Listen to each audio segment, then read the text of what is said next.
அங்காரக பிரதோஷமான இன்றைய தினத்துல சிவபெருமான நம்ம வழிபடும் பொழுது ஆலயத்திற்கு சென்று நம்ம கையினால வில்வ இலைய வாங்கி அபிஷேக நேரத்துல, அதாவது 4:30 மணி முதல் 6 மணி வரையிலான பிரதோஷ வேளையில மனதார சிவபெருமான நினைத்து நீங்கள் சிவபுராணத்தையும் கோளறு பதிகத்தையும் எதை உங்களால் பாராயணம் செய்ய முடியுமோ அதை மனதார எங்கள் கஷ்டங்கள்லாம் தீரணும் சிவபெருமானே அப்படின்னு படிச்சு பாருங்க.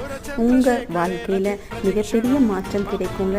நீங்கள் இந்த பிரதோஷ நாளில் தொடர்ச்சியாக சிவனை வழிபடும் பொழுது உங்கள் சங்கடங்கள் யாவும் நீங்கி இன்பம் மயமான வாழ்வு அமையுங்க. எல்லா புகழும் இறைவனுக்கே. நமக் சிவாய வாழ்க. நாதன் தாழ் வாழ்க. இமைப்பொழுதும் என்னெஞ்சில் நீங்காதான் தாழ் வாழ்க.